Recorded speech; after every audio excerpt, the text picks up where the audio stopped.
I will go ahead and begin this evening. Welcome, everyone. We are delighted to have you with us this evening during what I know is an especially busy season for members of the General Assembly as you prepare your own legislative priorities. So as per our custom, as we welcome in the holiday season, we have this time with you all to talk a little bit about Arlington County's priorities, our likely to be adopted legislative package, and to hear from you all to learn what we can about the likely cadence and priorities for the upcoming session.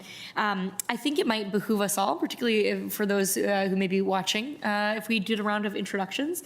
So let's do that. I am Katie Crystal, the chair of the Arlington County Board for the 2022 year. And good evening, I'm Christian Dorsey, this year serving as vice chair. Good evening, Delegate Elizabeth Bennett Parker, representing the 45th District. I'm Takis Karantonis. I'm a member of the Arlington County Board. Good evening, I'm Barbara Favola, and I'm a state senator representing the 31st Senate District, which currently has a large part of Arlington, but I also have a tail, and it goes up the Potomac, so I have parts of Fairfax and parts of Loudoun. But in 2023, I will be running only in Arlington. My entire Senate district will be in Arlington. I chair the Rehabilitation and Social Services Committee. I sit on transportation, rules, local government, and agriculture and the environment. That's one committee. And I'm the Senate whip, and I also chair the Women's Health Care Caucus. I'm the Senate Democratic whip, I meant to say. Hi, my name is Alfonso Lopez. I represent the 49th House of Delegates District, which is South Arlington and Eastern Fairfax. In the upcoming year, the district has changed slightly. It's basically everything south of Route 50 in Arlington, but west of 395, with no longer parts of Fairfax, now parts of Alexandria. I'm on the Commerce and Trade Committee, Commerce and Labor Committee, and then also on Ag and Natural Resources in Chesapeake Bay, as well as CTI. Also, I'm the founder of the Latino Caucus and the Virginia Environment and Renewable Energy Caucus. Matt DiFranti, Arlington County Board Member.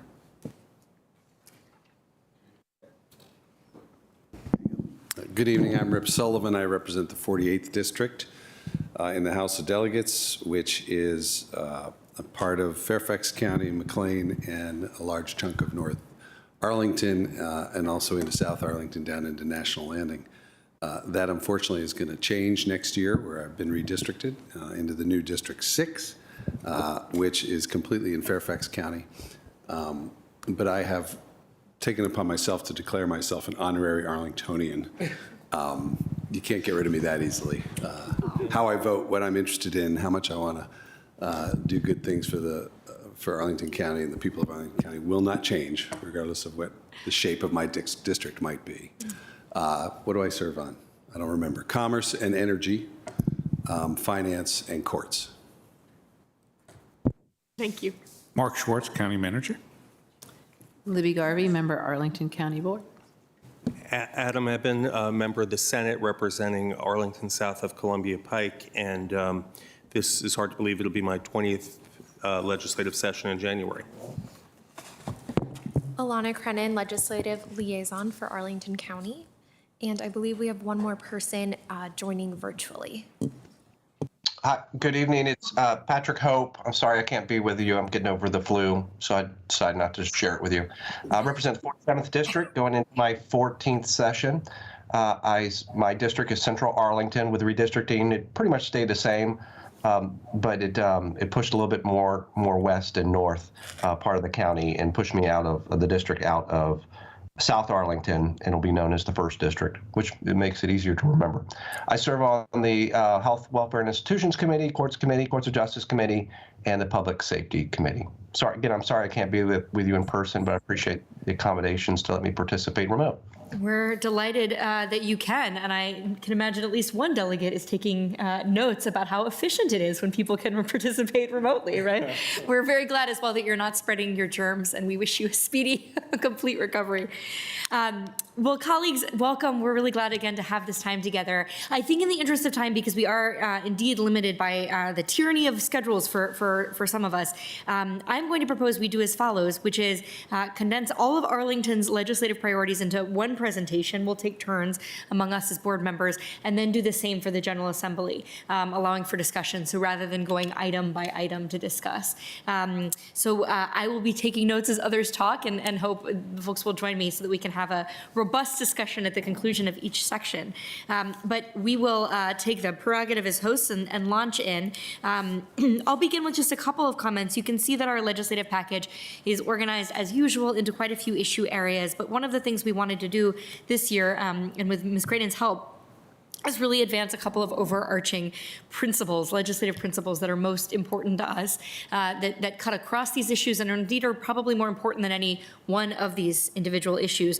So to briefly touch on those, as you might imagine, as I know you all are probably seeing at the state level, and as certainly many constituencies in Arlington are experiencing, we are feeling the constraints of a very tight labor market, trying to do more with less, struggling to fill really key positions in Arlington. And so we are asking for the state's partnership and looking for opportunities to streamline processes and help us strengthen resource pipelines. I know we've talked about that with Senator Favola and others when it comes to, for example, mental health care providers, which is a key need. But that is, of course, cross-cutting, and we are grateful for your partnership in helping us deliver a high standard of services, but by getting more people into those positions and where possible, streamlining the burdens or demands on things like certification. Fully funding our commitments to local governments. I know we are in like-minded company here, but as you can imagine, it causes us near physical pain to hear talk of a state budget surplus when we know there are things, for example, like commitments to our public schools that remain very much underfunded. So again, we know your fellow travelers on those issues. That remains among our top priorities. And maintaining intent throughout the legislative process. We're fortunate to have many good legal minds among our delegation. This could probably be summarized as help us fight back against the law of unintended consequences when code sections get opened, making sure that legislative proposals are done with a scalpel and not a hammer so that we don't end up dealing with distorted intent of code sections. And then finally, obviously, the moment that we are all in is one in which we are trying to find our way back to a new normal to which such a thing, or to the extent such a thing might exist. But any priorities or any efforts that you all can make at the state level to help us on the economic recovery, whether that is, of course, issues like office vacancy or even just investment in things like tourism, which of course has been a key priority for Arlington. So we've seen a lot of partnership from the state on those issues over the past 2 years coming out of the pandemic. And we hope it'll be an area where we can continue to partner. So those are a couple of our overarching priorities, but I am next going to turn to Ms. Garvey to talk a little bit about a couple of our priorities in human services. I'll note we are not going to go through each one. We're going to spotlight one or two that are really important to us, where we look forward in conversation to talking about either the ones we've mentioned or anything else in our legislative package that might be of interest. Ms. Garvey, over to you. Thank you, and I'm going to take over, right, in fact, even sort of repeat or emphasize what you said, Madam Chair, on a number of the issues, because as the overarching principles, if you read the first one, it's really all about workforce.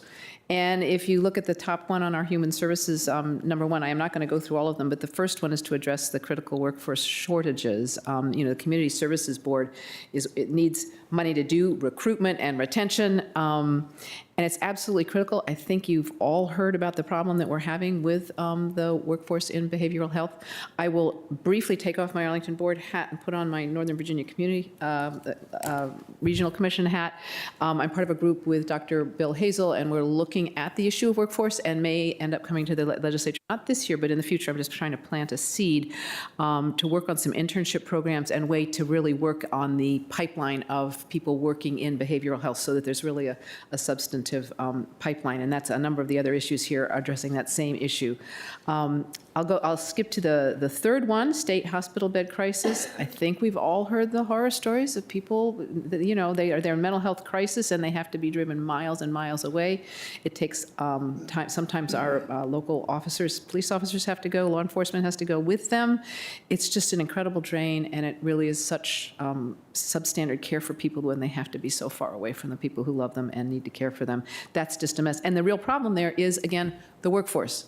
As I understand it, the problem with the state hospital bed, the crisis is there because there aren't enough people to do the work. So that comes back again to the workforce shortage, which is really crucial for us to address. And then getting away a little bit from getting the workforce there, but actually improving the workforce, which is part of it, is the staffing standards and licensure requirements for long-term care.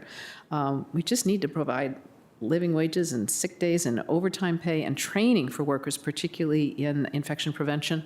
That second one is down there. I think we all saw during the COVID pandemic, it just really, that pandemic, I think, made clear a lot of problems that we've had for a long time and made them very clear again. So I'll just, rather than keep going on and on, it's really all about the workforce and any kind of ways, funding, and then also finding ways to maybe do internships or looking at licensure requirements as well to get people into that pipeline and into the career and make it so that they can advance in the career, not get stuck somewhere, and find that a worthwhile career for them to have. And then looking at long-term care standards, I think, is also crucial as we have a aging population, not that any of us here are aging, but it's really going to be crucial to deal with this in the future as well.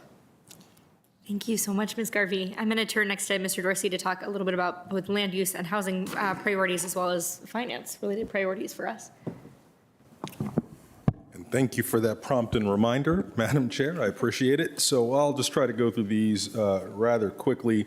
As it relates to land use, I know that there's been a lot of conversations, particularly out of the executive branch on land use as it relates to localities, but we remind everyone that this is primarily a local concern, and we want to make sure that we maintain all ability and autonomy to regulate land use in the way in which the local residents of Arlington see fit, and that we preserve opportunities to penalize activity that encroach or impinge on the quiet enjoyment of life and property of others. And so we certainly don't want to see in the guise of trying to facilitate creation of new housing and new development, which broadly we're in support of, that come at the expense of people who already are extant in the community and looking to live their lives, and that we certainly also don't lose any opportunity to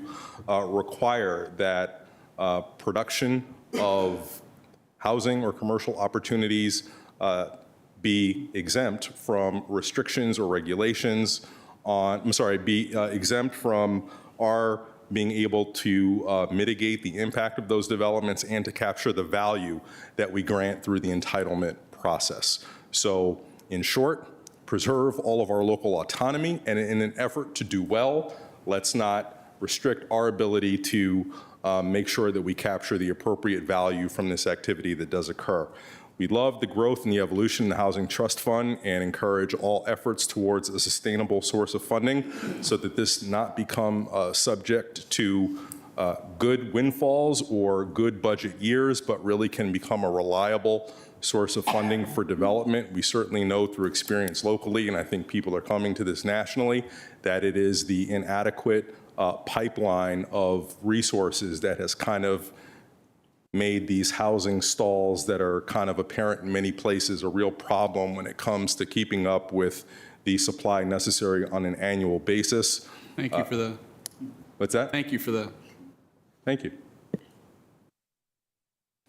And I'll say it even more strongly if you can ever, feel like you need it.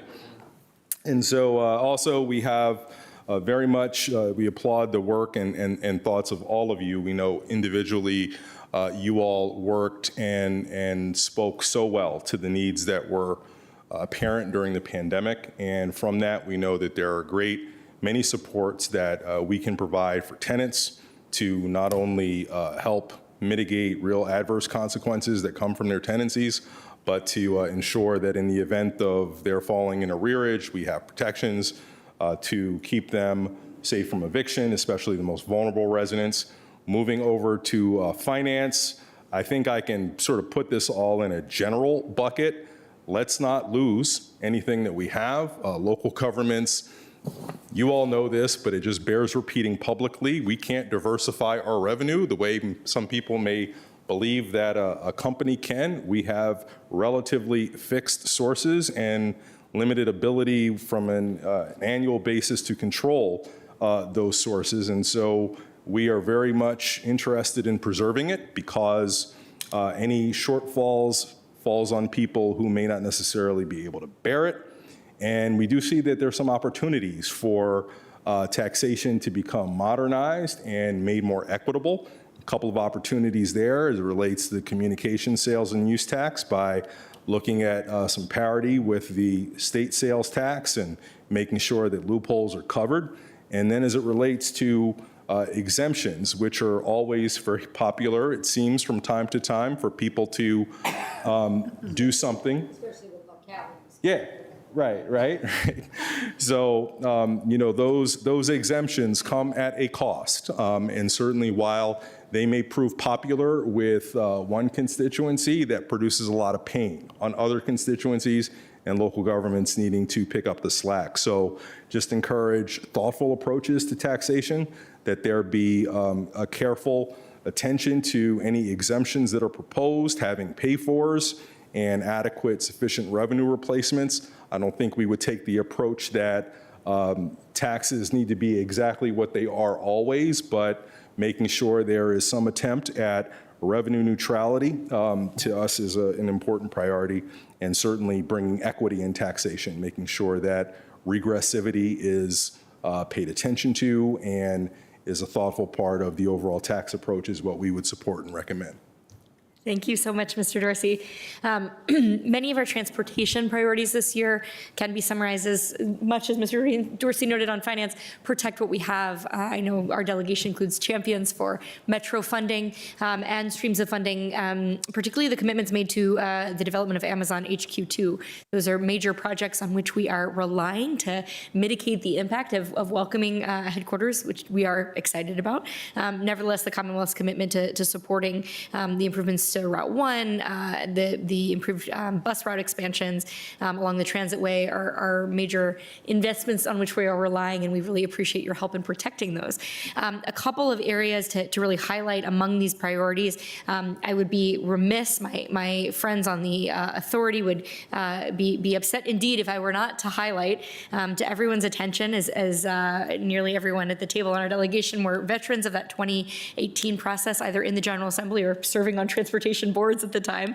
That effort to participate in the regional capital funding agreement for Metro, that funding source was diverted from the Northern Virginia Transportation Authority. Of the $102 million diverted, only $63 million has been replaced. That translates into a lot of good projects in our Northern Virginia community still going undone. Most specifically for us in Arlington, that means what are sometimes affectionately called the 30% funds in NVTA, which are local dollars that come straight back to us that we use for a lot of really important neighborhood complete streets projects and similar have still been really dramatically winnowed down relative to where they were in 2018. And so the authority continues to make it a priority to see the full restoration of those diverted funds, and we echo it as well in our local agenda. I'll also note an area of work that is really important to us, and we're excited to hear some movement, perhaps at the state level, is Vision Zero. We know this is a Virginia priority as well. I'm trying to remember the term. Governor Northam didn't use Vision Zero. It was like zero transportation deaths when they announced it maybe in 2018, and that has become a huge priority for us.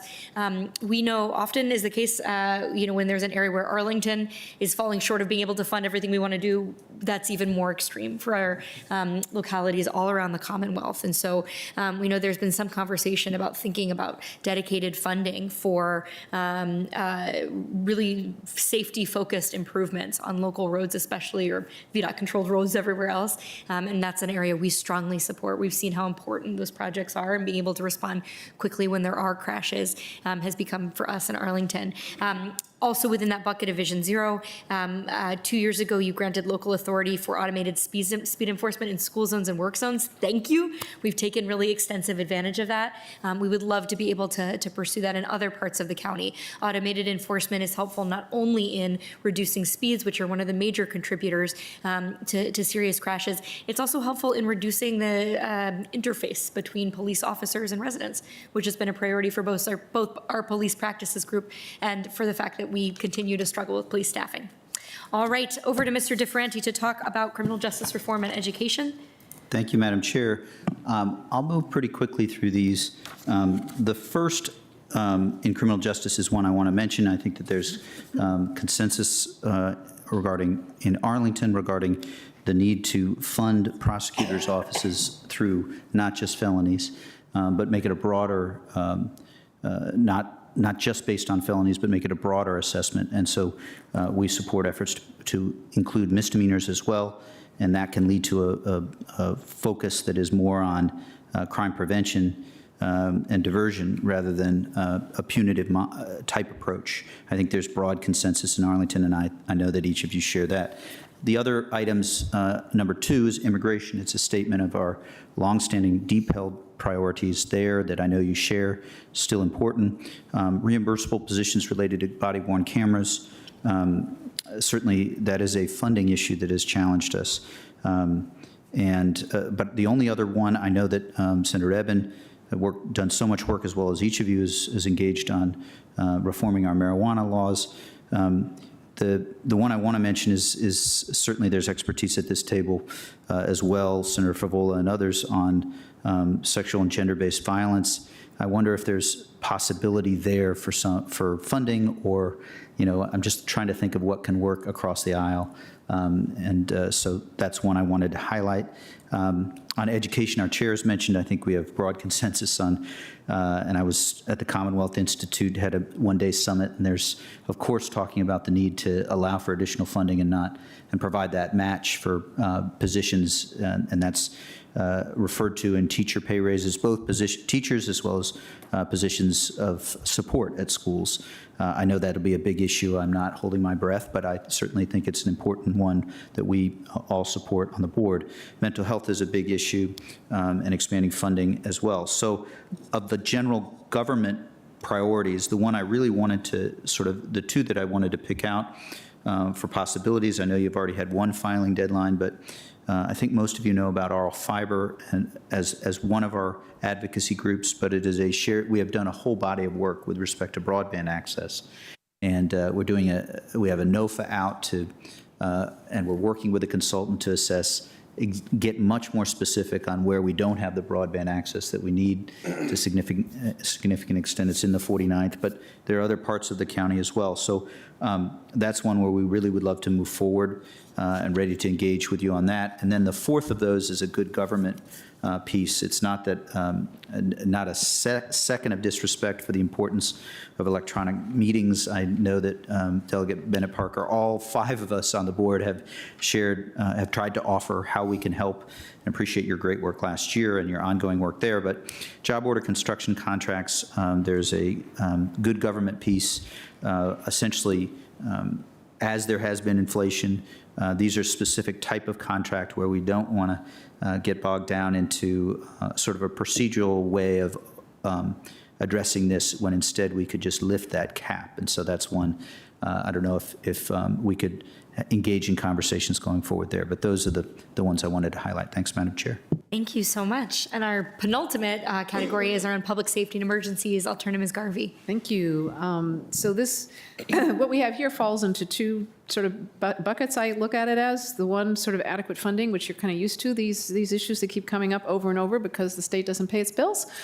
And I know the state's got a fair amount of money this year, so maybe paying your bills on, adequately supporting us on what we do would be a really good thing to do. And also supporting jail diversion efforts, which are somewhat new but have been around for quite a long time, but really important for mental health and folks that have issues with substance abusing, to have them get proper care and not just get caught up in the criminal justice system. And then we get into the Brave New World kind of thing. I've actually been learning more about technology and how it interacts. There's Next Generation 911, that there should be other ways to be able to use 911 rather than just the usual, the telephone kind of thing thing that people are used to, and that this money that goes to help upgrade to the next generation of 911 cannot be an unfunded mandate, please, and will be covered. Again, the state should pay its bills. And then the last two are kind of updating the code. So harassment of Operations Center. Harassment can take many different forms that aren't necessarily considered in the code that was written a while ago, like texting and that sort of thing. So that has been a real problem. And then one that our law enforcement came to us with, and we have, Ms. Cranen has really been helping this, working this a lot along the state, and we've got the police groups and other law enforcement supporting it. And this is dealing with the issue called swatting. I never knew what swatting was. Anyway, it's apparently done in gaming communities a lot. We had a bad incident of it here, and that's where if you report falsely and get people to come out, you get in trouble. But if you get someone to report falsely, you don't get in trouble. So that we had an issue, and there have been some other schools around the state, but we had one particularly at Yorktown where there was a call placed to the principal, telling the principal that there was a major incident. The principal called out. We had all of our law enforcement there. And it was all a false alarm. And then we find out who it is, and there's no way to actually get them punished for it or have them suffer any consequences, and that's a problem that needs to be fixed in the code. Again, just updating the code to what the reality of life with technology is these days. Thank you. And our final item, it is last but very certainly not least, remains a key priority for all of us, I think, not just on the board, but the community, the energy, environment, and climate change priorities. Mr. Karantonis. Indeed, Madam Chair, last but not least, and I feel here literally in a circle of very, very friendly legislators, because I know that you all have invested a lot of your political voice in Richmond to actually get things done on all questions that are related to the environment. Number one on our list is Protect the Virginia Clean Economy Act. We are talking here, Arlington has been just recently recognized as an A score in a global climate action, as a global climate action leader. So we report on the top 12% of more than 10,000 localities who actually measure their carbon footprint. And we are interested in everything that can be done to continue on that path and to align actually with the rest of the Commonwealth. It is extremely important for us to set the Commonwealth to continue setting the Commonwealth, I should say, on a firm footing to 100% renewable energy.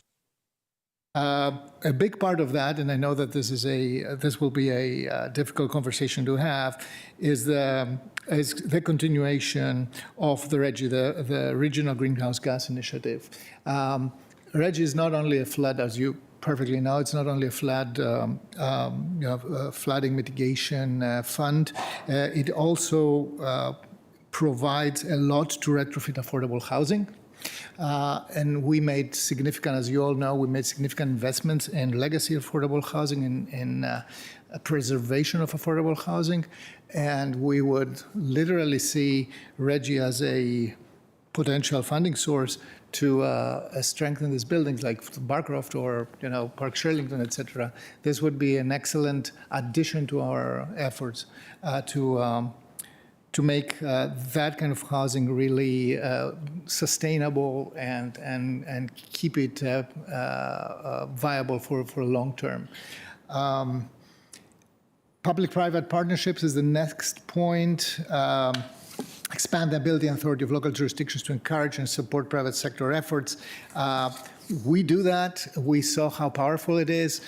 Just this week, we learned from the manager's office that our collaboration with Amazon and Dominion Green Energy, we have the Maplewood Solar Farm is now 100%, almost 100% operational. So we are going to be drawing already 83% of our total government, Arlington County operations consumptions from this renewable source. This brings us, thanks to these partnerships, accelerates us 2 years in advance of achieving our goal as a government to draw our power from 100% renewable energy. And this kind of spirit and the kind of ability to do that, we want to see that materializing when we talk about regional green banks, where a lot of regulations have to be unlocked so that we can make it feasible here.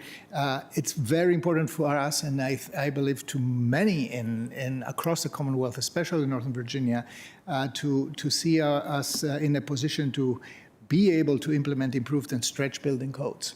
The Commonwealth is very behind in adopting international building codes, and we would be really, we could lead the way there if only we were allowed to do that. Electric vehicle infrastructure, we'll hear it from every single constituent. I believe this is a huge priority right now, and we do believe that the Commonwealth was never in a better financial shape to actually put the money where the mouth is and begin to produce that infrastructure. Even the Volkswagen settlement hasn't been implemented as fast as we could actually use it. And we think that with additional federal money and the fact that the Commonwealth has these funds, we can really make progress here at a faster pace. And local commercial building efficiency benchmarking, I'm particularly interested in including this in our list of legislative priorities. It's very important to be able to have an honest conversation with every developer and every tenant, every operator here in the Commonwealth and in Arlington, how their building is performing, and to be able to have an honest space of negotiation about their carbon footprint today and in the future. Renewable energy choice is the next one, also called is a community, CCA community choice. For that, this is basically the ask to enable to permit the individual retail customers to be able to choose their provider for 100% renewable electricity and be able to channel that also through collaborations in an alliance or through local government agencies.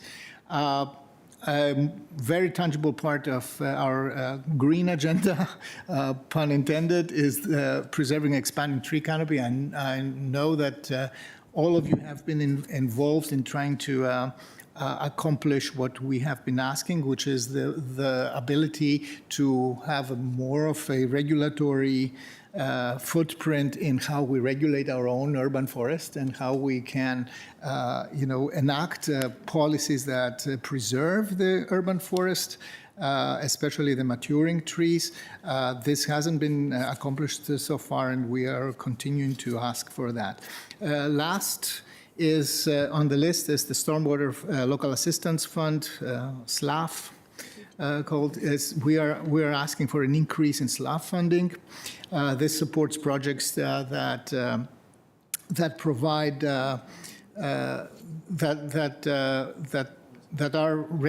are making us more compliant with the total maximal daily loads in compliance with the Chesapeake Bay preservation regime. Most importantly, we are asking that future proposals are also scored with criteria that assign points to projects that also support local stormwater resiliency and local priorities and needs in that sense, that are not only benchmarked on what they do to the TDLM, but they are also scored about how beneficial they are in the stormwater management of our locality in general. Thank you. Thank you.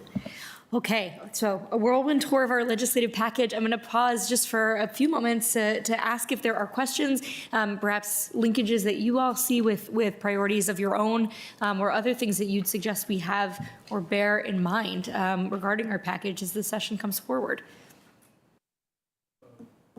One thing with regard to the public-private partnerships, PPE, the Virginia PPEA Act or bill is incredibly permissive. And so I'm actually thinking about putting a study in this year to sort of narrowly ask JLARC to come back and give us ways that the PPEA in Virginia could be used to address affordable housing and school construction. Now, it's being done in other states right now, and if other states are doing it, I think we can do it as well in a way that, it works for Virginia. And so, the The PPTA has worked incredibly well with, the Silver Line, with everything we've done in Virginia regarding transportation and transit. But I think we can be a little bit more innovative with this as well. That's great. Thank you. I will just say, and I think you have captured the theme of the next General Assembly session. I mean, very much, it's going to be very much a defensive kind of posture that we'll be in. There will be a continued conversation on tax and spend, even though we have seen considerable growth in our ongoing revenue streams. We expect the governor will come forward with some budget amendments in December, and there'll be a conversation on, again, what kind of tax breaks we'll be giving to Virginians.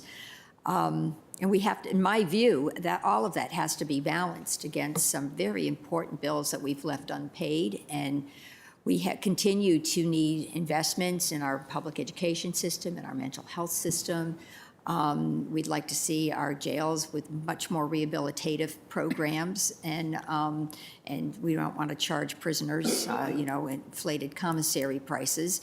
So there are lots of needs. We could put scholarship dollars out for, healthcare professionals.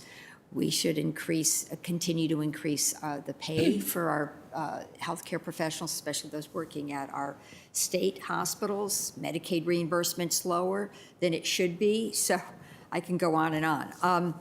Anyways, on a positive note, I have heard at least one of our co-chairs of the Finance Committee say that it's possible and likely that we'll be able to protect the 1% tax that you're enjoying on groceries, which all of that is, a local revenue stream for you.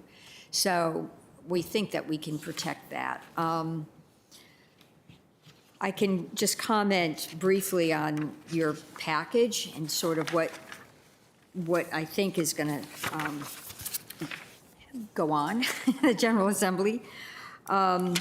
Human services, you hit some really important topics. We're going to continue to build up our social safety net in the mental health area.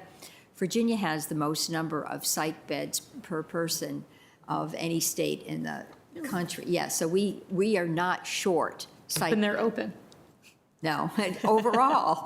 So, and they're, they do it like, per 100,000 people, when they're doing the analysis, they equalize for population in the per person formula, but so something's not quite right. We have to do a lot more early prevention. We have to do more same-day access. We have to have better opportunities, so when hospitals discharge people, we've got good follow-up and case management so they don't end up back in the hospital. So we're going to work really hard on that piece. It's possible, changing the trajectory a little bit, it's possible we may be able to make progress on the whole TDO front. I am carrying a couple bills that both the Hospital Association and the Association of Sheriffs have come to an agreement on. We would like the hospitals to take custody of our TDO patients when they arrive at the hospital, so law enforcement doesn't have to sit in the emergency room, in the waiting room. Now, I don't know how robust the bill will be when it actually gets out of committee, because there's a lot of give and take going on right now.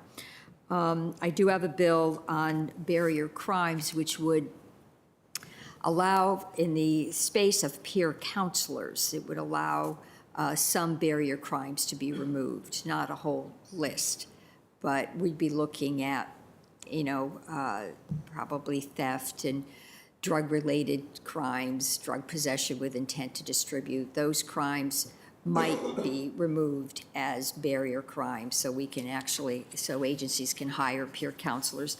There will be an effort to look at the licensing procedures for professionals in the counseling space. We may want to streamline those, so there likely be budget language directing agencies to relook at the licensing procedures. Governor Youngkin did come out with a streamlined procedure for social work licensures. So I'm hoping that we can make some progress with your priorities. They seem to be shared by other jurisdictions, and they are, percolating up as statewide priorities too. Could I ask a question? Please. Yeah, on the hospital beds where you started, so what I heard you say is statistics show that Virginia's got plenty of psychiatric beds because we've got. Compared to other states. Compared to other states. So what's going on that we don't have, is it where they're located? Is that, I mean, where does that information come from? It's new information for me. Yeah, well, we're trying to figure it out. Is it because people are using the psych beds, they have no other options? There's no other community-based care in that community, or they're waiting to it's a crisis point. We're trying to figure out what's going on. There will be more funding for crisis stabilization, for crisis receiving centers. All of those things will help divert patients from using psych beds. So we are trying to build an infrastructure that we haven't had before. Okay. And so do other states have more crisis intervention? I mean, have they already put in place? Many do. Yeah, many do. Yeah, many have other, they're not using CSAs particularly, or Community Services Board, the Community Services Board model.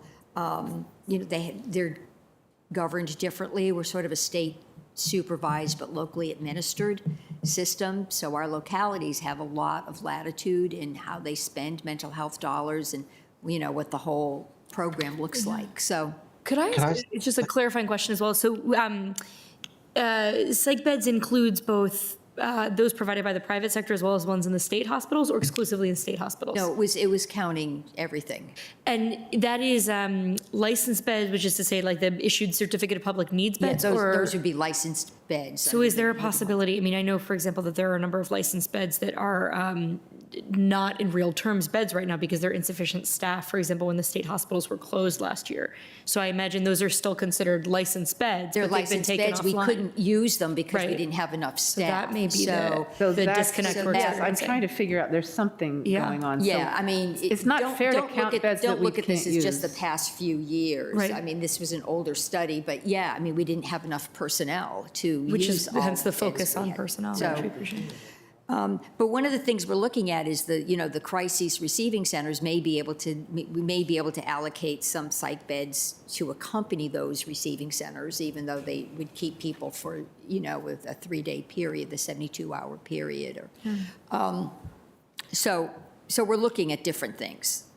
Just Okay. throwing that out there. And we appreciate your interest in this. We appreciate the time that your staff has spent on this. And I know that your Community Services Board, I used to be the liaison to that board for many, many years, has really delved in. You're working with Virginia Hospital Center on some interesting things. So I appreciate that. We do need, some outpatient behavioral health services desperately. The other thing I was just going to mention, and I'll be brief about this, I do have a bill that is supported pretty widely now, and it would set up a substance use disorder / opioid fund for the jails to draw down. So we can move the jails, all of our jails, towards implementing a medically assisted detox program and treatment before the offenders actually leave. Now, the grant is going to be pretty comprehensive, so if jails are in the planning stages, that's okay, because we understand they may not be able to hire the personnel to give a complete program, but we want an incentive there for jails to reach the place where their offenders are really getting adequate care, and then when they're released from the jail, there's a good transition plan. Mm-hmm. That happens to be when offenders are released from jail, there's actually a fair amount of overdosing afterwards. So that's that. Land use and housing, I will just say that I hear from different circles, developers will be asking the governor to weigh in on the local authority, especially when it comes to multiple housing projects that may have multiple units in or affordable housing. So I think you really have to make that a VACO and VML priority. it would be Absolutely. a disaster if the state trampled on your land use authority. And you do have some constitutional protection in that area, but it's going to be a challenge. And hopefully those development interests will understand that if they establish the precedent of land use decisions being made at the state, it's quite likely that future general assemblies and governors might like to make land use decisions that the developers don't like. So I know. Yeah, no, it's just not. You're going to lose control of a lot of things, linking transportation, your mixed use development, housing and land use is just an integral part of how you grow your county and, how you provide services. So you really can't lose that. Let's see, tax and spend. We'll try to protect your taxing authority. That would be a good thing to protect. On transportation, there's the federal infrastructure money should be flowing. So I'm expecting you are going to get some transportation dollars. We're not going to let Metro be underfunded. that's an excellent opportunity to note. I mean, I think certainly for the work we do at the Northern Virginia Transportation Commission has talked a lot about the challenges, and Wilmot is by no means unique about this nationally. Federal transportation dollars are almost exclusively capital. And the Metro, thankfully, and thanks to the work of some around this table, now has an ongoing capital funding agreement. But our challenges, of course, are on the operating side. We know that transportation, like roads, always requires public investment in addition to fare box recovery. You probably don't have the volume back taking Metro right now, so that's where your problem is. Yeah. And we get that. Yeah. So we're going to have to help. And sexual assault area, I have a bill, and actually Delegate Parker's also carrying it in the House. We're going to try to put a little bit more oversight when it comes to the transfer of firearms. If somebody's the subject of protective order or has actually been convicted of an assault and battery of a family member, they have to give up their firearm. And the state, it's for 3 years. But the way the language reads is they shall not possess, and they can transfer the firearm to anybody. But by law, they're supposed to transfer it to somebody who can legally, possess that firearm, but there's no oversight over that. So we're working with interest groups to figure out, there's a form that they file with the court, and then after that, there's not much else. And we're hearing from a lot of the groups that work with, victims advocacy programs, and they're just saying that they feel their clients are at risk, that the guns end up in the wrong hands, and we have to, have better procedures if somebody is going to transfer a firearm because he or she can't possess it. Let's just see. If I could, I'd Yep, just like to please. mention on the budget where we are, our revenues well ahead of official forecast for this year, $850 million ahead at the end of October, so that we're anticipating a recession, although people don't know when or its depth or duration. But the staff of the Senate Finance and Appropriations Committee estimates additional revenues of $2.1 billion in fiscal year '23 and $682 million in fiscal year '24. But we have some major budget pressures with must-do items, and I think that we're in a strong position to weather a recession, but we're probably going to need to prioritize further one-time items with additional resources rather than get involved in a lot of ongoing spending, although the needs, as Senator Favola outlined, are certainly there for mental health and education, along with other areas. And I did want to mention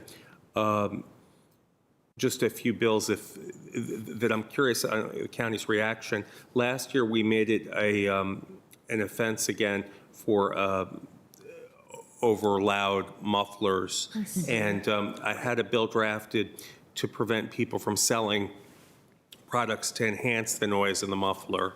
So I wanted to get your reaction on that.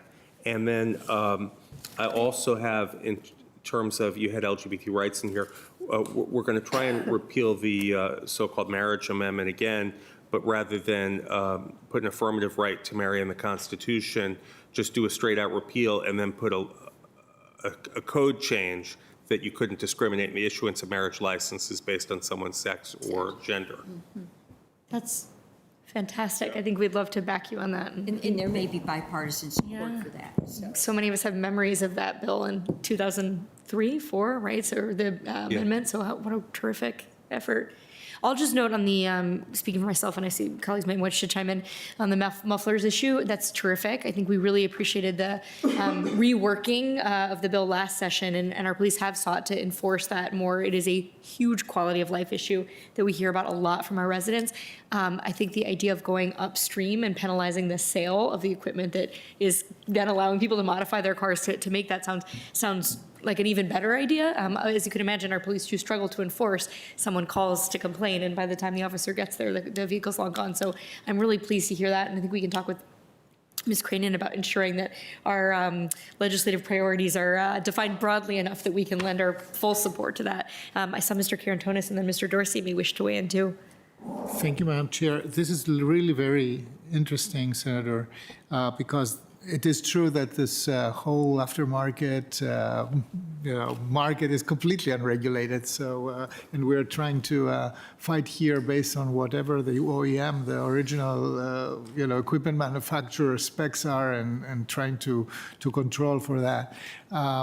I wonder what this means, if this is viable, legally viable, what this means for other noisemakers, and not only noisemakers, but also huge polluters, like, for example, gas-powered gas blowers and other, kinds of products that are problematic in many ways, and constituents have been bringing them up all the time.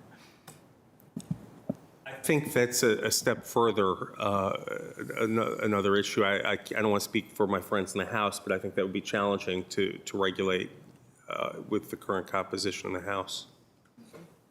So the intention is to try to regulate an aftermarket auto parts, not an entire product. Mm-hmm. I understand. Mr. Dorsey? And so, forgive me for not being current on this, but I believe it's true that we haven't taken the step of adding any regulations to our vehicle inspection system as it relates to the aftermarket mufflers. And if that is in fact true, why in the world don't we do that? I mean, isn't that the simplest way to do this? The effort, which I very much appreciate, to restrict the sale is great for new modifications, but for existing modifications, of which there are many and they are the scourge of our existence, could that be a potential way to actually get them off of our streets? Can I make a comment? Yes, please. I'm going to jump in here.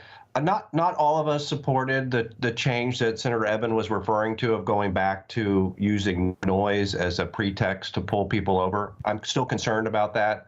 But to your point, Mr. Dorsey, that would be helpful for Virginians, for people that have to go get their car inspected for Virginia, but for other residents, D.C. and Maryland, especially up here, a lot of the cars that are going through would not have to go for an inspection before Virginia. But it is an improvement, and I do think that it is a better way. And Senator Eben, what you talked about with going after the manufacturer, that is a better way than I think that what we landed on last session.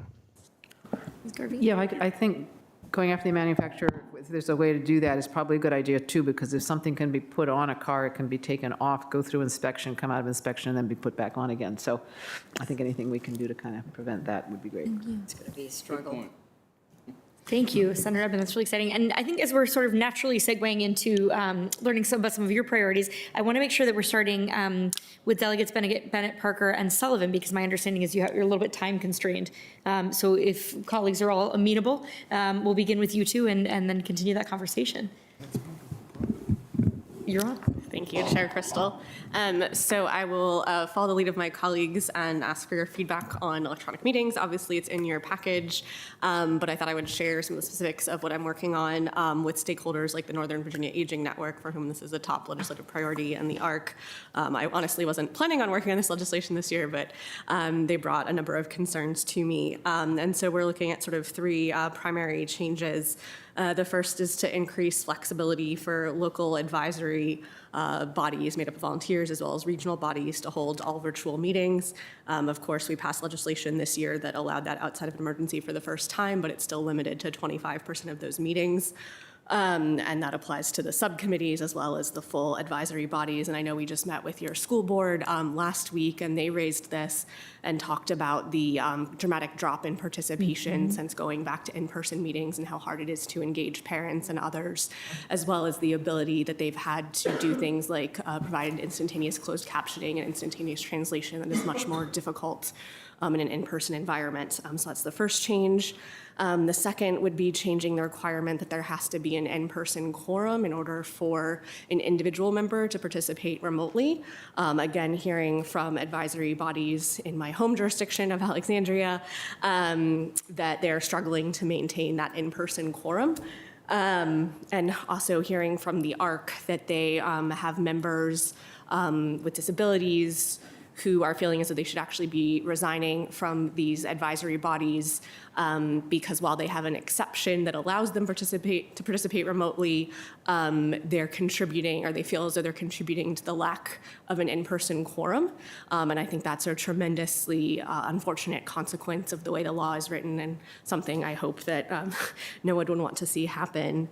That change about the in-person quorum for individual participation would, as we're currently working on, also apply to elected bodies. And I think that is a little bit potentially of a challenge, but I think it's important, especially for a body like yours of 5, where a quorum would be 3 members. And for example, in sorry to keep referring to your jurisdiction to the south, but in Alexandria, we just had a member of our city council give birth who was using remote participation for the first month afterwards.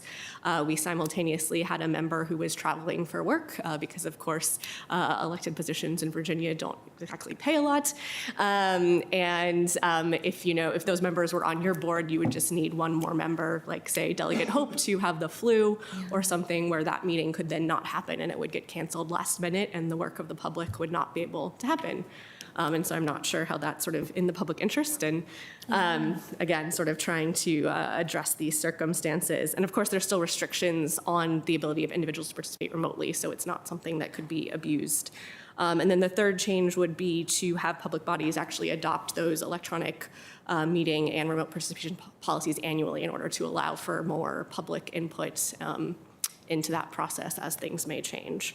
So I'd welcome your feedback on those changes. And then additionally working on some legislation related to eviction prevention and related housing issues. So working with Delegate Price on her legislation to again extend the 5-day pay or quit notice to 14 days, to empower localities to take action against negligent landlords who are not keeping units in safe and habitable conditions.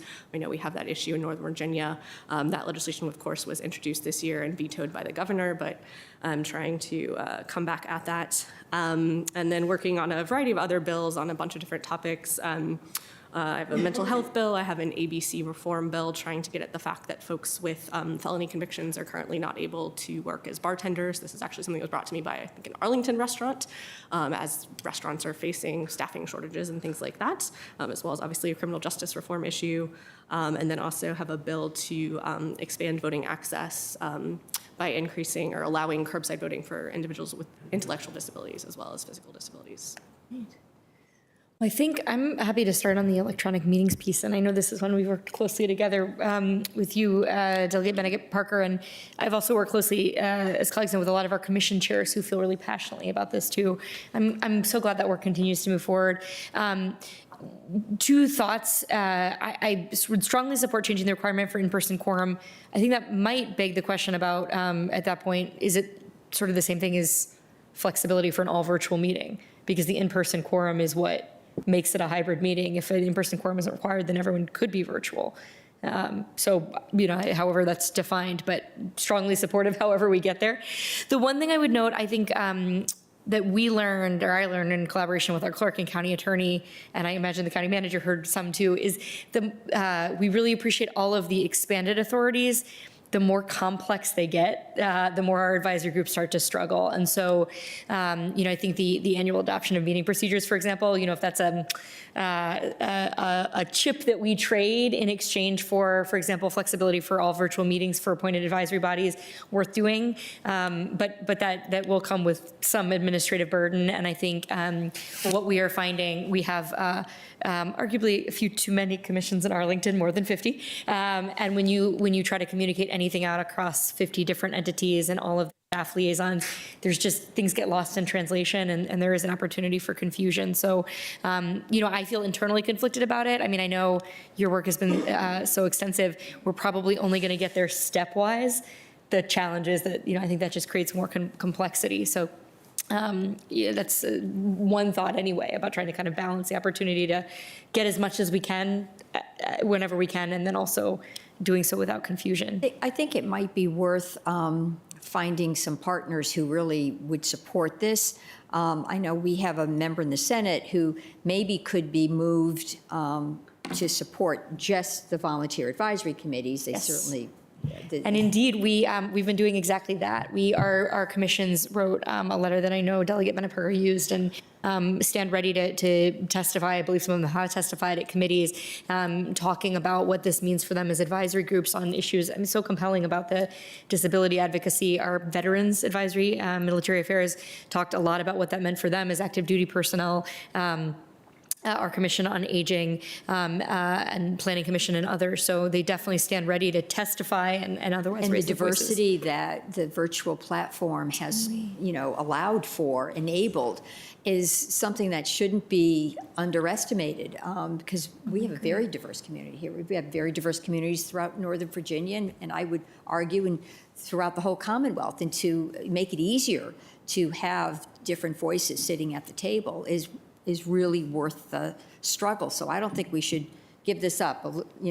Elizabeth has been a real warrior on this, and she's going to have to keep going at it. Tenacity matters, so don't give up, Elizabeth. And we at some point will get something through that will be clear and easy to implement.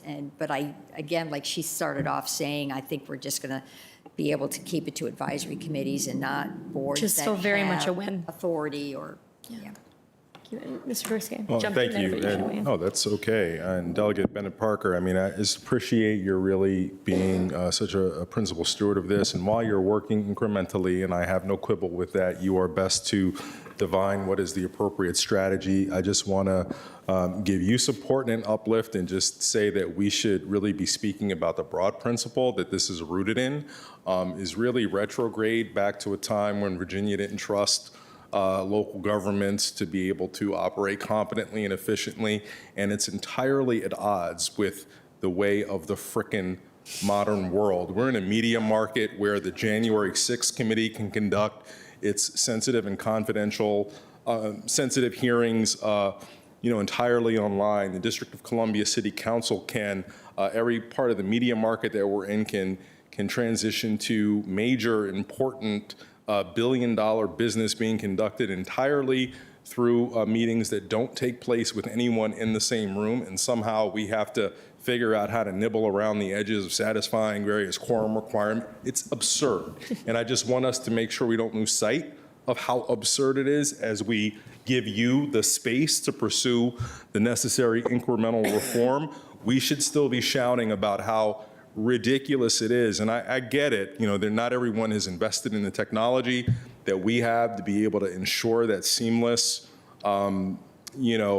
synchronous engagement of people, regardless of where they are. But for those of us who have figured out that, we shouldn't be penalized for being able to deploy it, because, I am reminded that we now have veterans of our advisory commission system, people who have been a part of our advisory system for 3 years, who have never known what it's like to be in a room with their colleagues, yet nonetheless have been very effective at getting work done.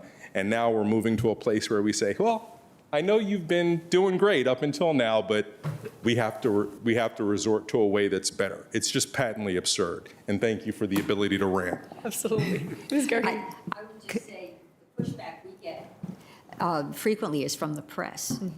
They just feel they miss out on something if people aren't there. They don't see the whispering or the coalitions that may be forming or whatever. I don't know exactly what their argument is, but that's some of the pushback we get.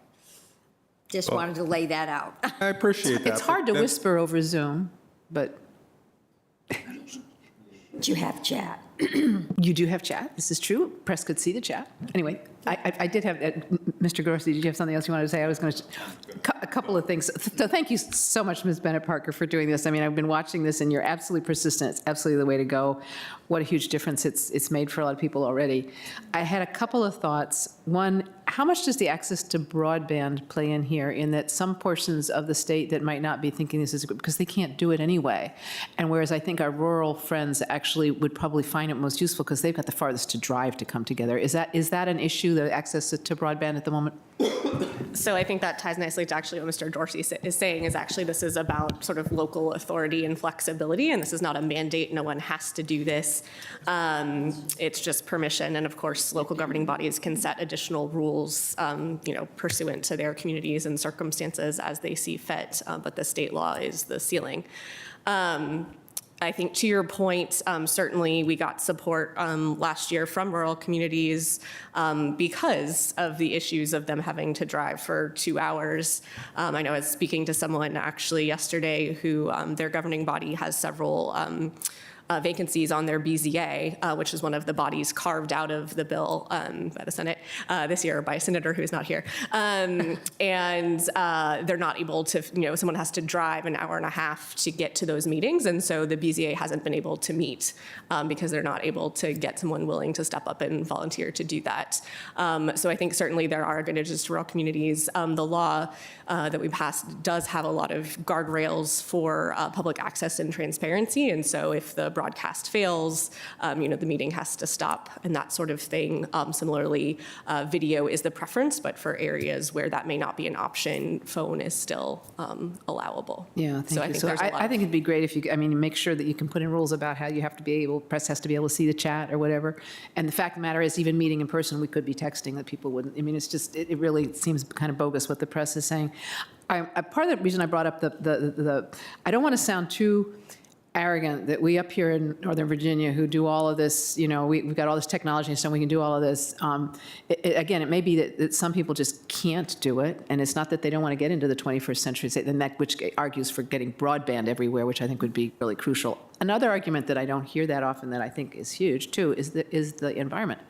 How much gas we spend all the time just driving our cars to all come together to a meeting. It's such a waste in many ways, so that if there are folks that are swayed by that argument a little bit, that is another argument, I think, for doing this. It really saves a lot of wasted carbon into the air that really doesn't need to get into the air because we can get together virtually.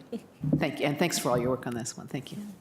Let us know how we can help. As you can tell, we've got opinions. Our commissions have opinions. And we stand ready to keep being part of that coalition. Thank you. Delegate Sullivan, before we lose you, would you like to share any particular priorities of which we should be aware? Yes, thanks. Mr. Dorsey, I loved your rant, and share it. Both in this space and in so many others, trying to drag Virginia into the 21st century is a full-time job, it seems sometimes. So, I remember, like it was yesterday, being at this meeting a year ago. And I think I remember just because I'm still getting over the pain and shock, but we started talking then about how the next session was going to be all about defense. Yeah. And it was, and we had a lot of success defending things, and I agree with Senator Favola that this session is going to be exactly the same in many, many ways, which is not to say we're not going to make progress, but there are some important things that we need to defend, and the first thing I want to do is thank the board for, I guess it's section I of your agenda, defending the progress we've made on climate and the environment is certainly my biggest priority. there are some very important pieces of legislation that are clearly on the target list, put it that way, from folks, at least on the other side of the aisle, that I sit on, and actually we all sit on. So I'll be spending a lot of time ranting, probably a little bit, Mr. Dorsey, on the floor, but probably losing in my chamber, like I did last time, on the Clean Economy Act. Reggie is sort of on a different path, but I assume someone will put in a bill to repeal it like they did last year. And while it's not on your list, it's on mine, the Clean Cars legislation, which is currently the topic, I think, of 8 bills in the Senate already introduced. Pretty soon the entire caucus will have introduced it to repeal the Clean Car bill that we passed a couple of years ago. So that's my number one priority. I also want to take just a moment to comment on this discussion we've been having about the surplus. We all, I think, all know there's so many good things we could do with this alleged surplus. The one that sticks in my craw, and that $38.5 million is burned into my brain. I've never seen quite such a cavalier attitude about transportation funds from Richmond, or from, let's just say, people from Northern Virginia who are now in Richmond. Gee, there's plenty of money in transportation. We don't need to worry about it. Let's cut the gas tax. Gee, there's plenty of money in transportation. We don't need to worry about it. We just can't let that happen, and I think everyone around this table is going to be very active in trying to point out that to the extent we have a surplus, we've got lots of needs, transportation being always at the top of just about every list, certainly in Northern Virginia. So those will be some of my priorities, broadly speaking. I'm not going to go through all of my bills. I was pleased to be approached by your team to carry one of the bills that, excuse me, that is on your list, having to do with the harassment of the Operations Center staff. I would like to think that'll be non-controversial, but you never know. But I'm optimistic about that, and hopefully that'll make their lives easier and unclog the 911 lines. I'll be working, Mr. Carantonis, on EV infrastructure stuff. I'm doing a couple things. One, I'm trying to make sure that Virginia is availing itself of all the available federal money. And I think, I'm knocking wood as I say this, at least so far the answer is that we are. But I also believe that the state ought to have some skin in the game, and I believe that the state, the federal money is going to be, at least in the short term, focused on the highway corridors, which tend to be in the more urban areas. Or at least it won't penetrate very far into the rural areas. So, I mean, if we're going to make EVs work, and we have to make EVs work, we need to be focused on the whole state. So I'm going to be trying to get the state to spend some of this great surplus on expanding our efforts on EV infrastructure, charging stations into rural areas of Virginia. I'll be doing some things in the criminal justice space. As some of you may know, I've somehow become involved in wrongful incarceration issues. I'll be putting in a bill having to do with retention of evidence. So many of these exonerations do have to do with new technologies and ability to subsequently test things, and it's particularly heartbreaking when the evidence is gone. I'm sensitive to not creating unfunded mandates. I could read your mind. You can. I'm thinking about the body-worn camera program. It was not a mandate by the state, but the unbelievable expenses. And so I'm specifically looking into that, and we're going to make sure that if there are funds needed, we'll seek them. In the election space, here's one that shouldn't be controversial, but mark my words, I'm going to put in what's called the Uniform Faithful Electors Act, been adopted in a lot of other states. This simply stands for the radical premise that when a state votes and elects certain electors during a presidential election, those electors must vote for who they had pledged to vote for. You would think it wouldn't be controversial. I will be interested to see whether it becomes controversial. I don't know. Is that true? I don't know. Oh, yeah, you're talking about the rogue legislature stuff, yeah.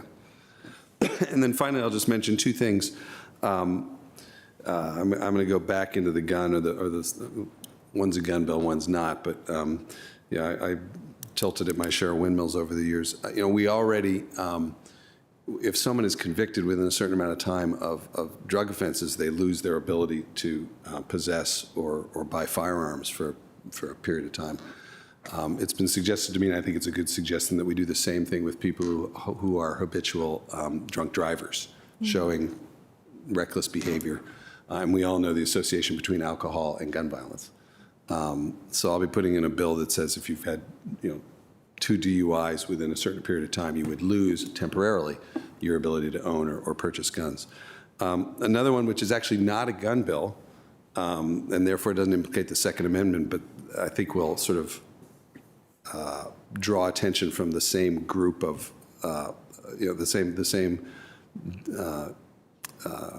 participants in what typically are gun safety debates, is I have never understood why anyone not in law enforcement should be walking around the streets in body armor, whether that's at demonstrations.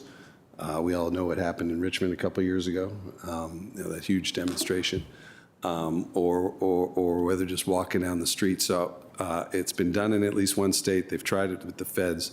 I'm going to try to say that, try to create a law that says you cannot, you can wear body armor on your own personal property if you want. You want to walk around your house in body armor because you're worried about a home invasion or around your property, that's fine, but not down Clarendon Boulevard.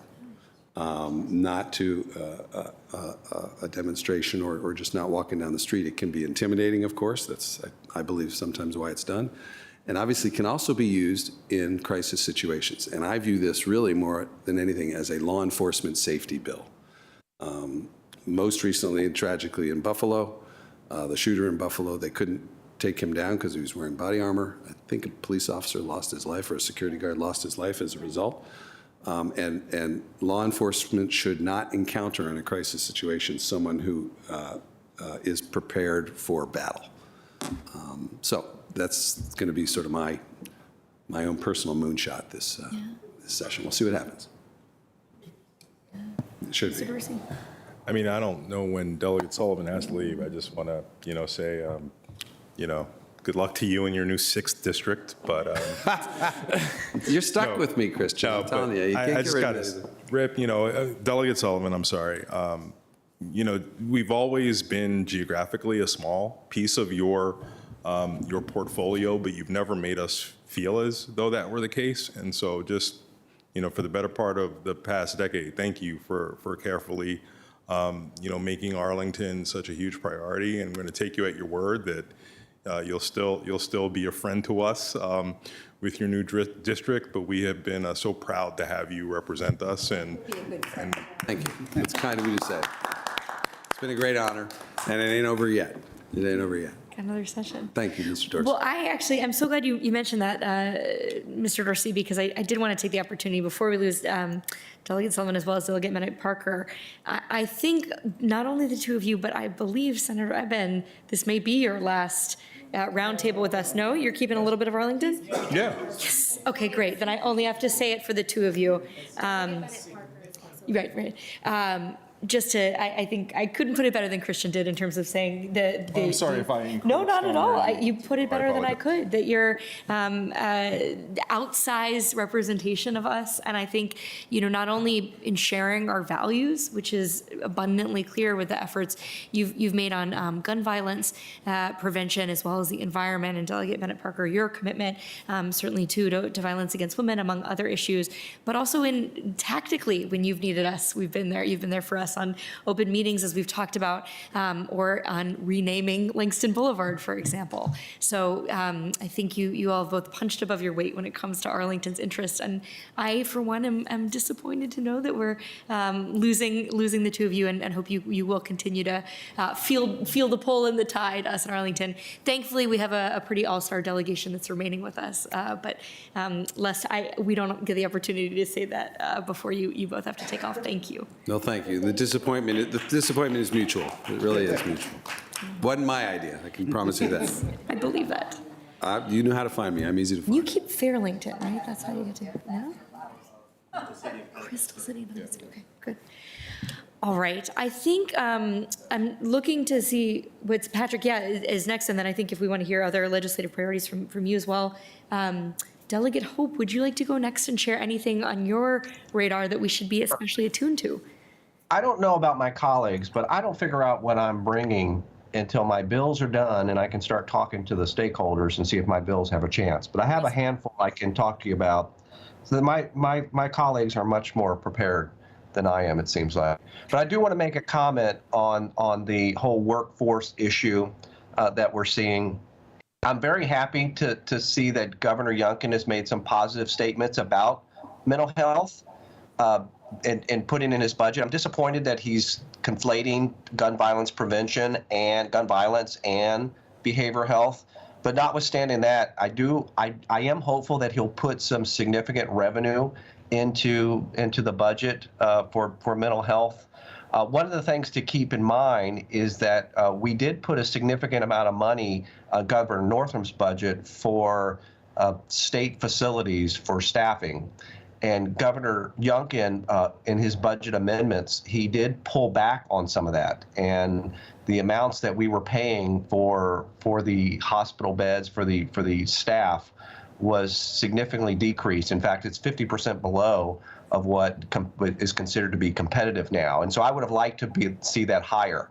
So I think something to look for in the governor's amendments that he puts out will be how much more does he put into staffing for the state hospital facilities.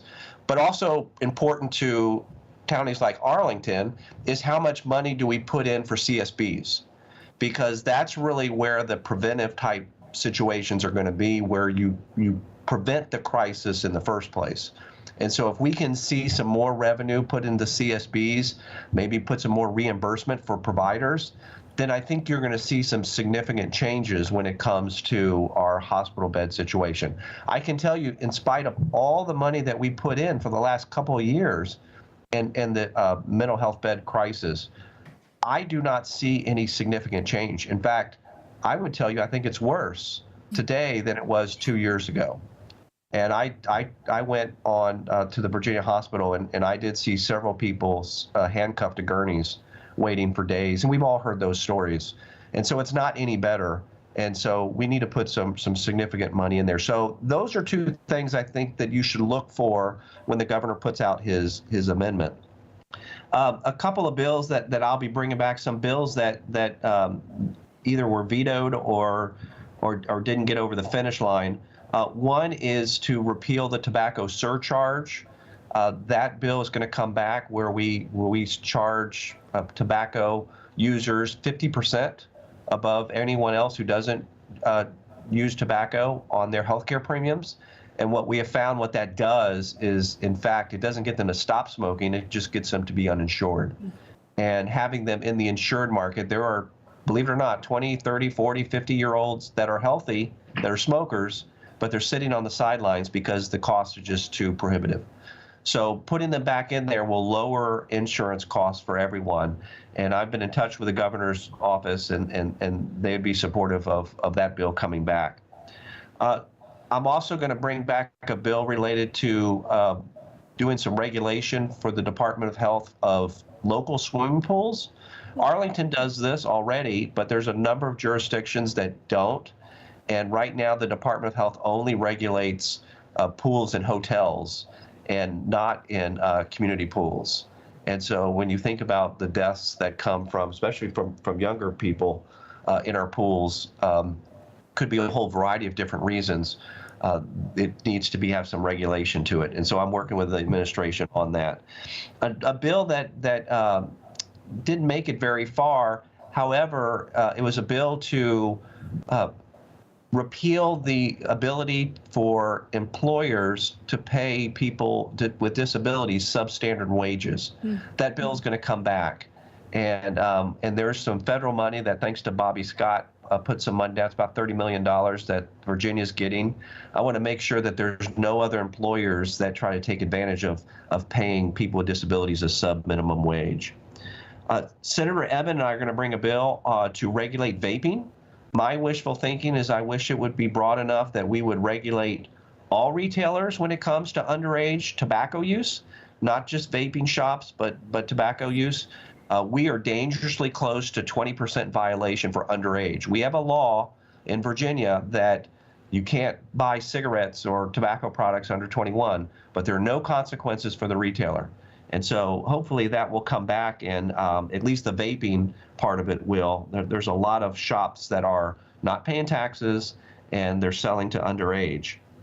I'm going to put in a bill to have a time limit for discharge of psychiatric patients. We have a number of people that are waiting to be released into the community, and they're just sitting there, and they've been sitting there for weeks, if not months, to be released. And so I'm going to start a conversation at least with the CSBs to see if we can get people released that are ready to be discharged but have nowhere to go.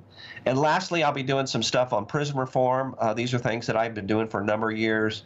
Hopefully we'll bring up a bill on oversight to repeal solitary confinement and to repeal the commissions that jails and prisons are charging to families. This is above the amount of money that they just are able to raise. It's a tremendous power that the legislative branch should bequeath to jails and prisons to allow them to raise revenue.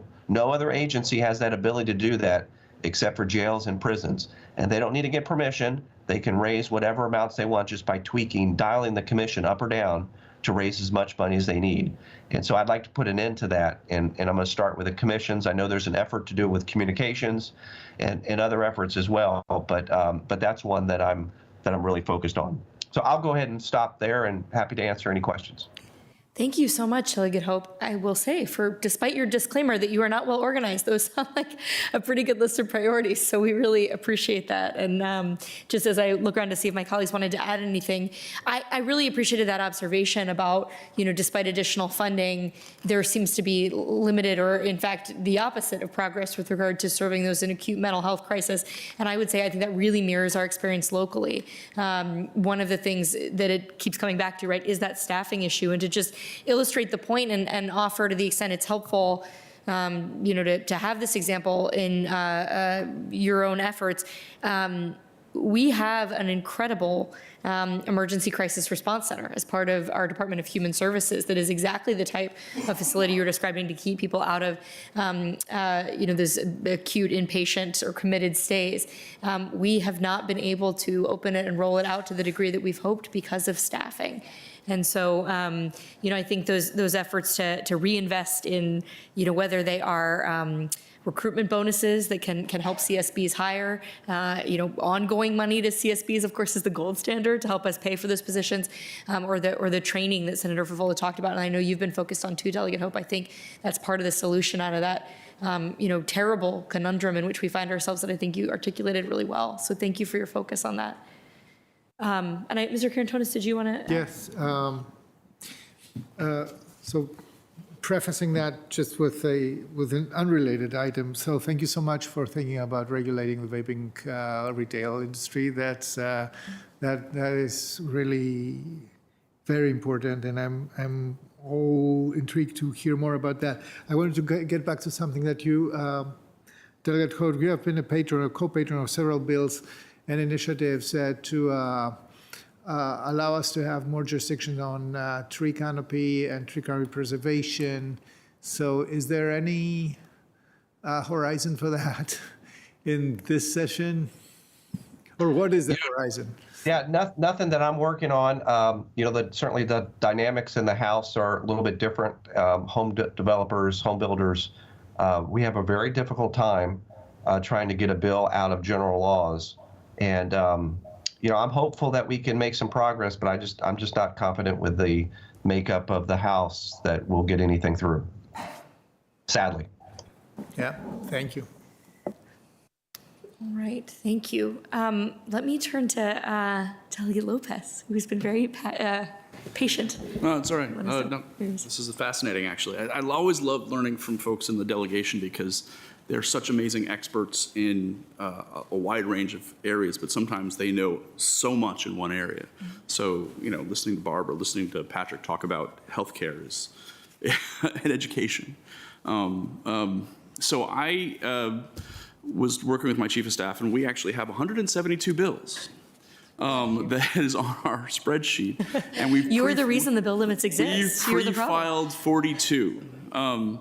So we pre-filed 42 bills, and we can only put in 15 this year. So you see my personal hell, dilemma, whatever you want to call it. One of them is going to be the Public Defender Pay Parity Act. Another is going to be I've seen a couple gun bills that I've put in, several over the years. Several have been passed, several have not. One is, and I also understand the realities of the House. Just to reiterate what Rip said, defense, defense, defense, pushing the boulders like Sisyphus up the mountainside, and eventually we will win.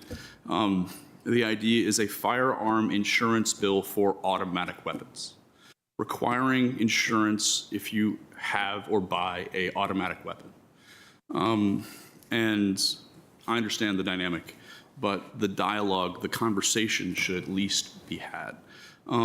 Similar permits for proof of actual safety training if you have an open carry or concealed carry permit. Right now, you'd be surprised how easy it is to get around any kind of proof that you know how to use the gun. You can apply for the concealed carry, you can apply for the open carry, but do we know if you actually know how to use the gun?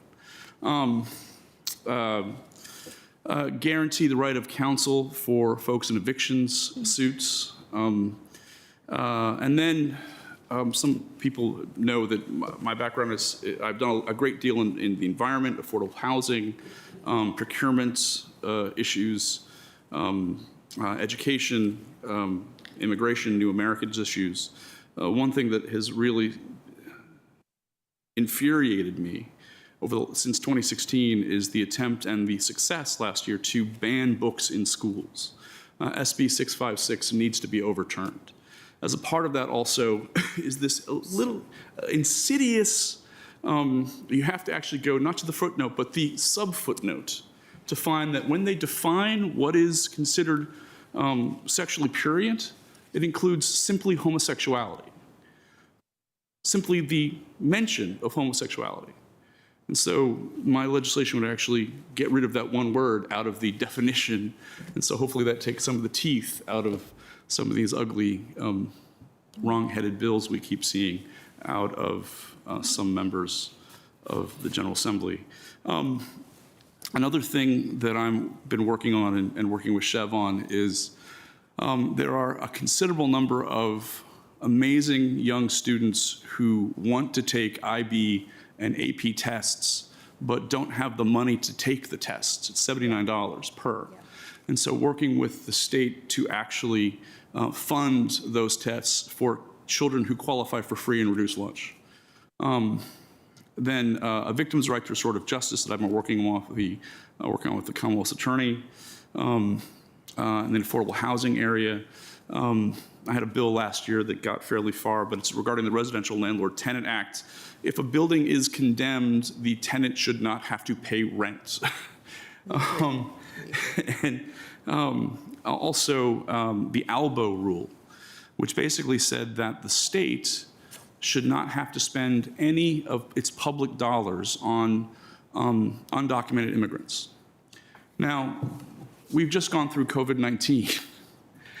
COVID-19 or tuberculosis or anything else doesn't care if you're undocumented or not. And so the idea of a state in something like COVID-19 not expending resources for undocumented individuals is absurd. And the fact that we had to get a special dispensation in the code to tackle this in COVID-19, when the actual law itself is problematic, is why I'm putting that bill in. Also, despite the progress we've made on child labor on tobacco farms in Virginia, we still have it in the code. I'm still working to get that done.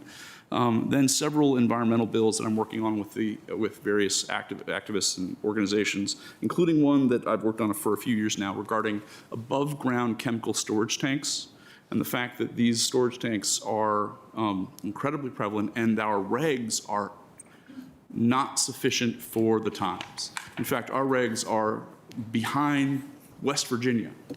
And we all might remember the Elk River situation when the state government was shut down for over a week because they could not turn on the faucets because the river that fed the drinking water system for the state capital in West Virginia had been contaminated because of leaking above ground storage tanks with toxic chemicals that went into the water supply. We have thousands of these tanks around Virginia that don't have proper regs addressing them.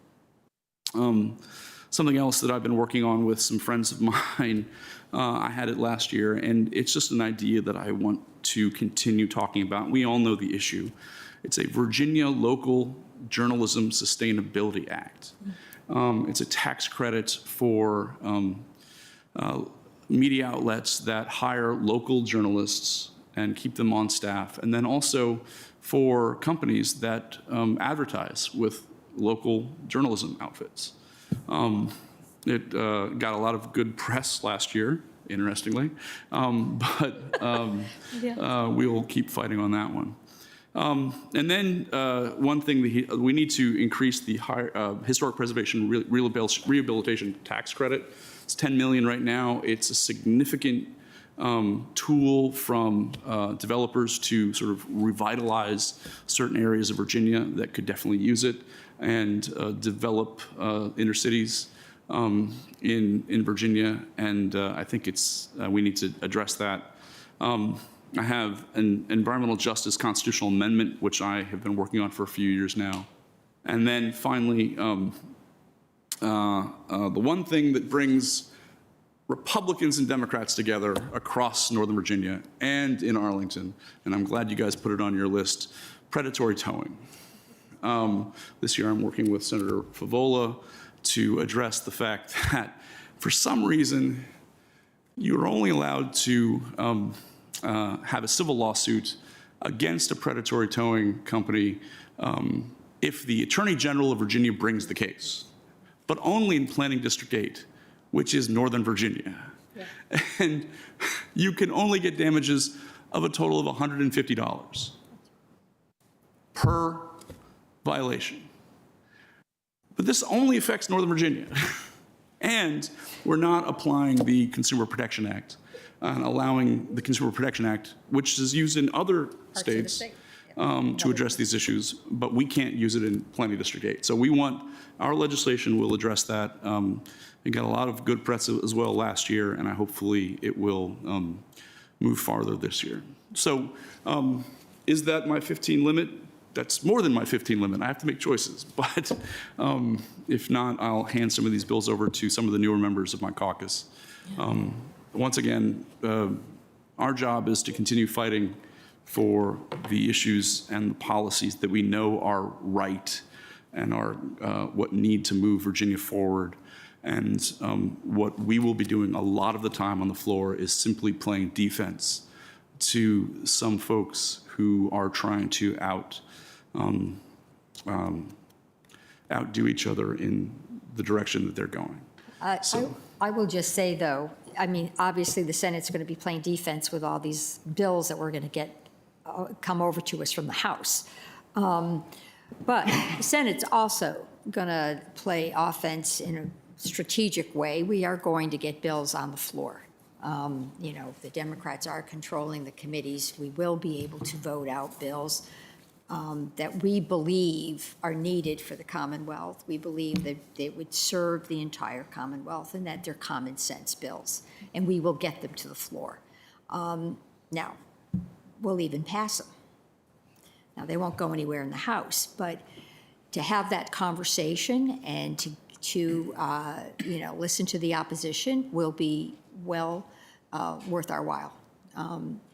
Senator Eben is the co-chair of the Gun Violence Prevention Caucus. A number of us will be carrying common sense gun safety bills, and we'll see what happens. Certainly, we're going to have to be a brick wall once again when it comes to women's health care and access to abortion care. There've been a slew of bills filed that are just draconian in their impact, and they would be harmful. We're really going back to the dark ages. So those bills will be defeated. We expect that some of them will pass the House. They will be defeated in the Senate. But we're going to have to stand strong on those bills. And I don't know if we'll be able to, much sure we'll be able to be proactive in terms of abortion care access in the Senate. I don't have a solid 21 votes in the Senate on that topic.